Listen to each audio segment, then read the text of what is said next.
Welcome to the Deep Dive. We dive into the sources, pull out the key info, and, well, lay it all out for you. Yep, that's the plan. Today we're looking at someone who, wow, everyone agrees has amazing comedic timing.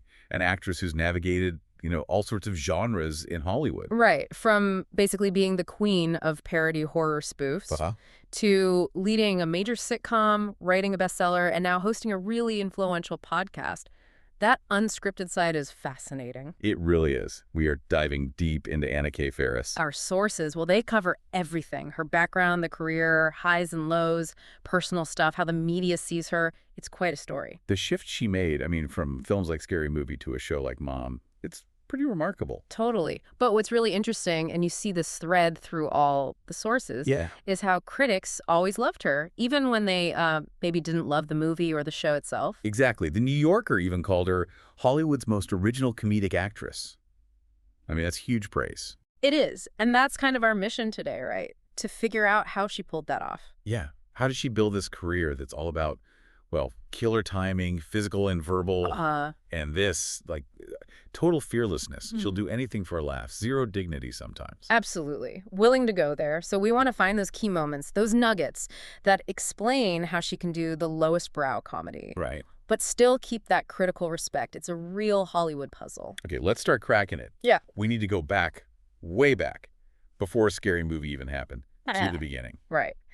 So Anna Faris, born in Baltimore, Maryland, 1976. But her parents are key here. Okay. Her dad, Jack, was a sociology professor there at Towson University. Her mom, Karen, a special education teacher. But they were actually Seattle people originally. And they moved back, didn't they, when Anna was young? Yeah, moved to Edmonds, Washington when she was about 6. And you get this picture of a really academic household. Her dad later became a VP at the University of Washington, internal communications. Wow. So smart household, but also supportive of the art stuff. Very. She described her parents as ultra-liberal, but the town itself, Edmonds, was more, very conservative, traditional. Interesting mix. It might explain that ability she has, to switch between smart satire and just broad physical stuff. That duality was there early on. And they definitely encouraged performing. Wow. Drama classes at 6. Yeah, they got her into community drama really early. And it wasn't just a hobby that fizzled out. She got her first professional gig at 9 years old. Seriously? Doing what? A 3-month run of an Arthur Miller play, Danger, Memory, at the Seattle Repertory Theater, which is a big deal. Wow. And she got paid US $250, which she said later felt like a huge amount of money to her back then. I bet. So she stuck with it through school. Oh, yeah. Called herself a drama club dork in high school. Seems like she was pretty committed, even if maybe it wasn't the cool thing to do. Right. Fully into the theater world. Yeah. But it sounds like Hollywood wasn't the immediate goal, strangely enough. Not at all. When it came time for college, she went academic. University of Washington, graduated in 99, degree in English literature. English lit. Okay. Didn't see that coming. Right. She said she kept acting, but mostly just to make some extra money. The real dream back then. She wanted to publish a novel. Huh. So she was aiming for a literary life. Completely. And here's a major fork in the road moment. Okay. After college, she actually had a job lined up, receptionist, in London. A totally different path, ready to go. Wow. So what happened? At the last minute, she said. She just decided, no, I'm going to try acting seriously. Ditched London, moved to L.A. And Scary Movie happened not long after that. Pretty soon after, yeah. That one decision, that pivot, yeah, it changed everything. That's amazing. A real sliding doors moment, It makes you wonder. Definitely. But before the Scary Movie break, you got to appreciate the hustle. The early credits are, there's something. Oh, I know about the yogurt commercial. Standard actor stuff. But what else? Okay, how about a training video for Red Robin, the restaurant chain? Yep. Playing the perfect hostess. She joked years later they might still be using it. That's dedication. That is brilliant. Just taking any work. But maybe the best forgotten gem, especially for tech history nerds, 1996, the MSN preview. MSN, like Microsoft Network. The very same. But this wasn't online. It was an interactive CD-ROM to promote MSN 2.0. A CD-ROM? Oh, my God. And she was the presenter for something called Channel 5, described as hip and edgy. Hip and edgy on a Microsoft CD-ROM in 96? That's incredible. It just shows she was putting in the work, right? Any gig. Absolutely paying her dues, Right. learning in front of whatever camera was pointed at her. And all that led up to her first, like, actual movie role, for the big one. Right, just before the break, 1999, an independent slasher flick called Lover's Lane. Lover's Lane. Okay. Sounds prestigious. Yeah. Yeah, straight to DVD B-movie horror. She played a cheerleader. Doesn't survive, naturally. Yeah, of course not. But even in that tiny role, she got her very first positive review. One critic actually singled her out as the film's one center of interest. Wow. So even then, in something like Lover's Lane, you could see something was there. That spark. Exactly. That magnetism, it was already noticeable, even if the movie itself was forgettable. And that little spark was about to become a massive explosion, wasn't it? 2000, scary movie, Cindy Campbell. Yep. That role just defined her early career. Spoofing Neve Campbell's Sidney Prescott from Scream, but making Cindy completely her own thing. Resilient, kind of clueless, but always surviving. And it wasn't just one movie. That character became huge. Totally. She played Cindy 4 times. 2000, 2001, 2003, 2006. And apparently she's coming back for Scary Movie 6 in 2026. Wow, still going. Shows you the impact of that character, and she called the whole Scary Movie thing her great boot camp. Which makes a lot of sense, actually. Yeah, how so? Well, doing that kind of parody, especially the physical stuff, it demands incredible precision, right? Like nailing the timing, knowing exactly how to fall, working with props perfectly. It's technical. That's a really good point. It's not just messing around. It's controlled chaos. That probably built the foundation for all the physical comedy people praise her for later. Exactly. And commercially. Forget about it. Oh, it was massive. The first one opened huge, like $42 million. Ended up making $278 million worldwide. For a parody film, that's astronomical. Absolutely cemented her as someone who could open a movie, lead a franchise. Definitely. But what's maybe most impressive about that whole era is that she didn't let herself get stuck just doing parody. She immediately started doing other things, different things, indie films, drama. Right, like that movie May in 2002. That was totally different. Yeah, an indie psychological thriller, much darker, moodier. She played Polly, a lesbian colleague of the main character, and critics were like, wait a minute. She can do this too. Exactly. They were kind of stunned by the range. One review praised her infectious level of enthusiasm, but also how she kept it believable, even when it was right on the edge of being over the top. That balancing act again. Believable versus caricature. She found that sweet spot early. She really did. And then, 2003, the big one, the critical darling, Lost in Translation. Yes. Sofia Coppola, playing Kelly, the actress. The bubbly, extroverted actress, that role, even though it wasn't huge, became like a pivot point for how people saw her. She got cast really late for that, didn't she? Last minute, yeah. But she called it the best experience of her life. And critics just immediately got it. They saw the potential beyond Scary Movie. The New York Times basically predicted her future. Pretty much. Yeah. Said something like, the actress who you barely notice in Scary Movie, even though she's the star, comes to full, lovable, and irritating life as Kelly, and that this movie would secure her a career. Wow. Talk about calling your shot. That's a key nugget right there. Lost in Translation was the moment the critical establishment went, okay, she's legit. Yeah, they saw she could do subtle comedy, nuanced stuff. Kelly's annoying, but in a very specific, real way, not just broad strokes. Right. It's that kind of, like, overwhelming, slightly clueless celebrity energy. And the film itself was huge, critically and commercially for an indie. Almost $120 million worldwide on a tiny $4 million budget. Huge cultural impact. And she kept building momentum elsewhere, too. Small screen stuff. Gig time. 2004, she gets that recurring role in the last season of Friends. Right, Erica. The mother of the twins Chandler and Monica adopt. That's massive exposure. Huge. And then sticking with prestige projects, even tiny parts. 2005, Brokeback Mountain. She was in Brokeback Mountain. Yep, tiny part. LaShawn Malone, she said she was only on set for like 2 days. Huh. But the whole cast got nominated for a Screen Actors Guild Award for Outstanding Performance. So she shares that nomination with Heath Ledger, Jake Gyllenhaal. Wow. Even for a cameo, that's serious validation from her peers. Shows she was respected in the industry. Definitely. And around the same time, she was starting to build these really interesting comedic partnerships, particularly with Ryan Reynolds. Oh, yeah, they did a couple of movies together. Waiting was one. Right, in 2005. And then later that same year, Just Friends. Just Friends, Yeah. where she plays Samantha James, the pop star. Exactly. That completely bonkers, self-obsessed pop singer character, she just went all out. Totally stole the show. Did she get nominated for some awards for that? She did. MTV Movie Award nom, Teen Choice Award nom. It proved she could take a supporting role, even a pretty cartoonish one, and just make it absolutely unforgettable. A total scene stealer. Okay, so she's built this foundation. Parody star, indie cred, scene stealer. What happens next feels like she starts taking more control, or at least choosing projects where she's the main reason to watch. Yeah, I think that's fair. And you see that clearly with a film that became a real cult classic for her. Smiley Face, 2007. Oh, the stoner comedy. Directed by Greg Araki, right? That's the one. She plays Jane F. And the whole movie is just her increasingly chaotic day after accidentally eating a ton of weed cupcakes. It's basically just her on screen going through it. A total showcase. And critics, especially indie critics, they loved it and loved her in it. The reviews were really strong, saying her performance lifted the whole thing way above your average stoner movie. Didn't she win an award from, like, High Times magazine? She did, the Stonette of the Year prize at their Stony Awards, which is, fitting. Perfect.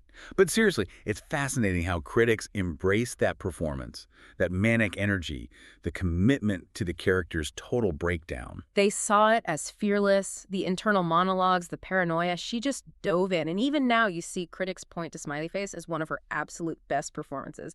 When the material really let her loose, she just soared. So she takes that indie cred, that critical buzz, and leverages it into a big mainstream starring role where she also has behind-the-scenes power. The House Bunny, 2008. Right, she produced that one too. Playing Shelley Darlington, the Playboy bunny who tries to become a sorority house mom. And commercially, it worked. Made $70 million worldwide. But the critical reaction is where that paradox really kicks in again. How so? Critics were, and the sources use this word, unanimously favorable about her. They loved her performance. But many still dismissed the movie itself as, middling or formulaic.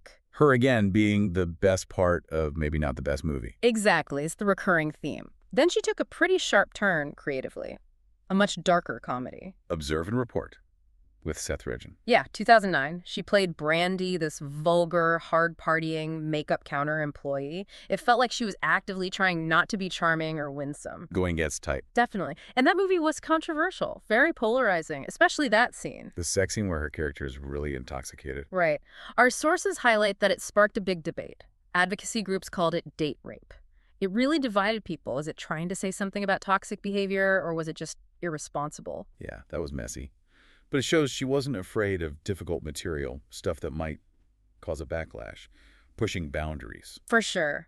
And while all this is happening, she's also smartly diversifying into voice acting. Big animated movies. Oh, right. Sam Sparks and Cloudy with a Chance of Meatballs. Yep, 2009, and the sequel in 2013.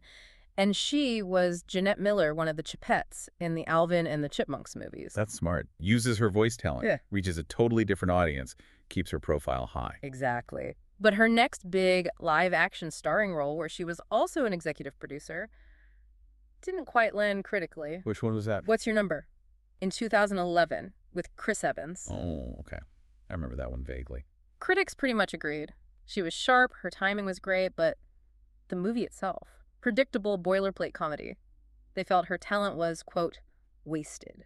There's that word again. Wasted. It follows her around in these mainstream comedies. It really does. But then came 2012, and a project that really seemed to click critically and commercially, playing opposite another comedic force. The Dictator, with Sacha Baron Cohen. That's it. She played Zoe, the sort of crunchy human rights activist who runs the organic food store and challenges the dictator. And that role really worked for her, didn't it? Why was that? A big part of it seems to be improvisation. She said something like 90% of her stuff in that movie was improvised. It gave her that freedom. Ah, okay. So she could just react, be spontaneous. Exactly. And the critics noticed. The Los Angeles Times called her the film's standout, said her performance, her character's sort of true believer purity, almost stole the show from Baron Cohen himself. Oh, stealing scenes from Sacha Baron Cohen. That's saying something. It really is. And it led to actual industry recognition. She won the Star of the Year award from NATO, the National Association of Theater Owners. That's a big industry nod. Okay, so that feels like a real culmination. She's proven the range, the improv skills, the star power. The industry is recognizing her as a major talent. Absolutely. And that sets the stage perfectly for what might be the smartest, most successful pivot of her career, committing to network television. Which is a big leap for a movie star and one that doesn't always work out. Very true. But in 2013, she lands the lead role opposite the amazing Allison Janney in the CBS sitcom Mom. Playing Christy Plunkett. Newly sober single mom dealing with her own recovering addict mom, played by Janney. Lots of heavy themes, but still a sitcom. Right, and the show was a monster hit. Ran for 8 seasons. Faris stayed for 7, did 152 episodes. And it wasn't just popular, like ratings-wise. It was huge, right? Became the 3rd most watched comedy on TV at its peak. But critically, this is where things get really interesting. How would they react to her doing this weekly, more grounded, dramatic comedy? They loved it. They loved it. This is where she really seemed to cement that dramatic side along with the comedy. The show dealt with genuinely dark stuff, addiction, poverty, loss. Yeah, it wasn't just jokes. Not at all, but critics consistently praised her ability to handle that heavy material and, as one put it, balance it with a genuine winsomeness. So she could be funny and heartbreaking, often in the same scene. Exactly. And the praise got pretty lofty. Vulture straight up called her the most talented comic actress of her generation. Wow. Yeah. That's huge. It sounds like Mom was finally the vehicle that could contain all of her different talents. The timing, the energy, but also that vulnerability we saw glimpses of before. I think that's right. It demanded everything she had. And while she's anchoring this massive hit show, she does something else entirely. She branches out into the unscripted world, showing that Anna Faris, the person, is maybe just as compelling as her characters. The podcast, Anna Faris is Unqualified. Yeah. Kicked off in 2015. Yeah. And the story behind it is great. It wasn't some calculated brand extension. Yeah. She said it started as just a dinky hobby. Apparently, she got the idea after listening to Serial, the true crime podcast. Serial inspired a relationship advice podcast. That's unexpected. It kind of sums her up, doesn't it? She just said she loved to talk about relationships. Fair enough. And the format is pretty unique, too. Yeah. The celebrity interview part, followed by taking calls from actual listeners asking for advice. It blurs that line between celebrity chat and, like, real talk. And people really responded to that authenticity, didn't they? Immediately. The podcast won a Shorty Award in 2017 for Best Podcast. And then she leveraged that success into a book. The memoir, also called Unqualified, came out in 2017. And it was a real success. New York Times bestseller. Amazon called it one of the top blockbuster books that fall. And again, critics noted how her voice, her personality, translated so well to the page. What did the New York Times say about the book? Described it as goofily self-deprecating, casually profane, and occasionally raw, earnest, and blunt, like Miss Faris herself. That sounds about right. Goofy, profane, raw, blunt. That's the Unqualified brand. Totally. It feels like this whole period, the mom years plus the podcast and book, is about her really taking control of her own narrative, her own image. And critics and audiences followed her there. So what about films during this time? Was she still making movies while doing the show and the podcast? She was, though maybe less frequently. The most high-profile one was probably the Overboard remake in 2018. Oh, yeah, the gender-swapped version. She played the Goldie Hawn role, essentially, the working-class single mom. Right. And commercially, that movie did really well, over $91 million worldwide. Solid hit. But the critics, let me guess, loved her, hated the movie. Pretty much. That paradox again. Lots of reviews said it made poor use of the ever-charming Faris. Felt like the standard rom-com structure just couldn't quite handle her unique energy. It's amazing how consistent that reaction is throughout her career. It really is. And even in her more recent films like The Estate in 2022 or My Spy, The Eternal City just this year, critics often single out her performance as one of the few bright spots. She's just consistently good, even when the material around her isn't. Okay, let's dig into that media image itself because it's so distinctive. We're talking about an actress who became famous doing, let's be honest, pretty silly parody movies. Covered in fake blood and goo half the time. Right. And yet, she's consistently called one of the most talented comedic actresses out there. How does that work? I think the comparisons critics make are really telling. They often reach for some heavy hitters. Icons. Like who? Goldie Hawn is a big one. Vulture called her generation's Goldie Hawn. And Lucille Ball comes up too. NPR and The Wrap both made that connection. Hawn and Ball. Okay, what's the thinking there? What qualities connect her to them? It's that combination, I think. With Lucy, it's the absolute total commitment to the physical comedy. Mm-hmm. The willingness to look ridiculous, the slapstick, the faces, zero vanity. Totally. She'll do anything for the bit. Exactly. But then you layer on the Goldie Hawn aspect, which is that unique mix of like lightness, charm, but also vulnerability. She can be completely absurd one second and then genuinely touching the next. Ah, okay. So it's the physical comedy genius plus that underlying sincerity or sweetness. Right. NPR nailed it, calling her Hahn's-era parent, a modern-day Lucille Ball with an up-for-anything mania and a gift for the low arts of slapstick and pulling faces. Low arts. I like that. It embraces the silliness, but recognizes the skill. Precisely. And it all comes back to that central paradox we keep mentioning. The AV Club summed it up perfectly. A gifted, likable comedian who tends to be the best element of many terrible movies. The talent is undeniable, even if Hollywood didn't always know what to do with it. Which maybe explains why the TV show and the podcast worked so well. They gave her the right platform. I think so. And we should also touch on how her personal life, especially her relationships, became part of that public image, particularly once Unqualified launched. Right, because the podcast is all about relationships. Her first marriage was to Ben Indra, right? Another actor. Yeah, they met way back on the set of Lover's Lane, married in 2004, divorced by 2008. And the sources mentioned she paid him a significant settlement, around $900,000. And it was around that time, after the divorce and after the house bunny, that she decided to get breast implants. She was very open about that. Extremely open, especially in the memoir. She called it a divorce thing, specifically not a career move, said it came from long-standing insecurities. That kind of honesty is pretty rare, and I think it feeds into that authentic persona people connect with. Yeah, that tracks.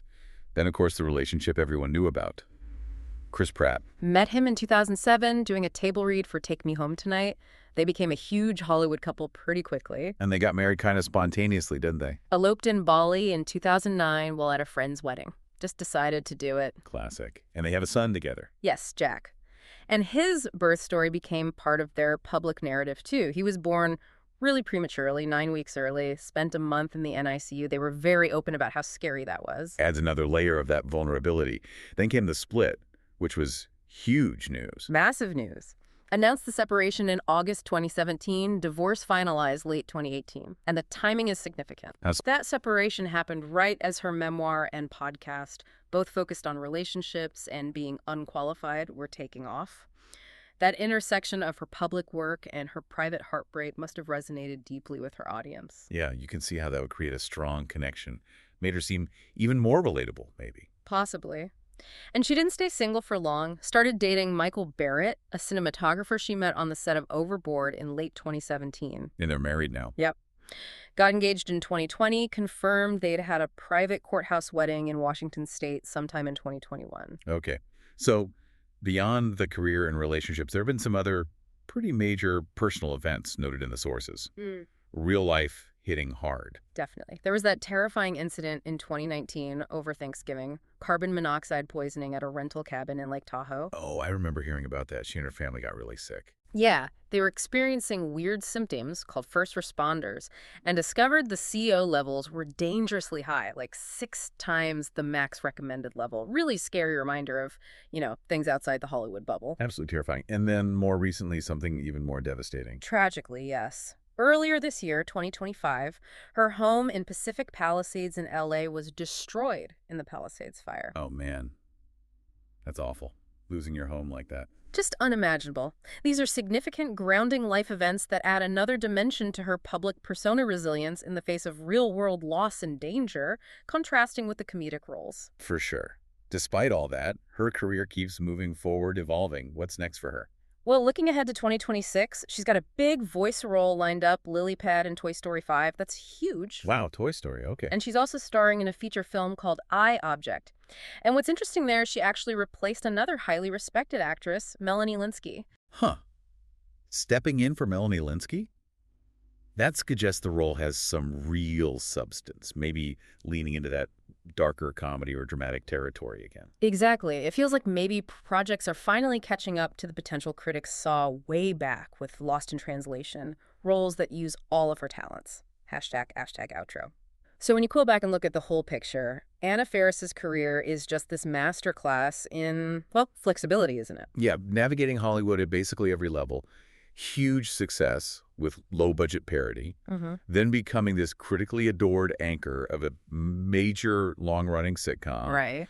And then building this whole other successful thing as a podcaster, an author, basically a media entrepreneur based on her own personality. And through it all, this constant refrain, praise for her talent, her genius, her timing, her fearlessness, often singled out as the best thing in projects that maybe didn't quite measure up otherwise. She's that rare performer whose talent just seems undeniable no matter what kind of movie or show she's in. It's like Hollywood wasn't always sure how to package her perfectly. Right. So she figured out how to use a platform she had to create her own space, especially with the podcast, showing that unscripted, unqualified version of herself. Which leads us nicely to our final thought, something for you, the listener, to chew on. Okay. We've seen how critical acclaim often peaked with her indie films, or roles with heavy improvisation, smiley face, lost in translation, The Dictator.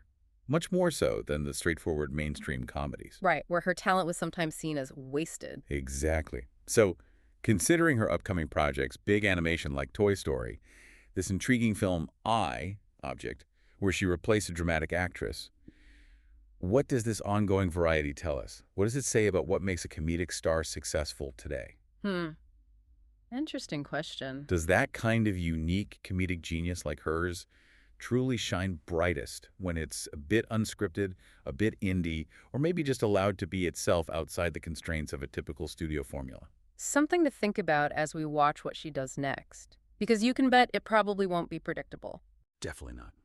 Okay, that's our deep dive for today. Hope you're feeling thoroughly informed.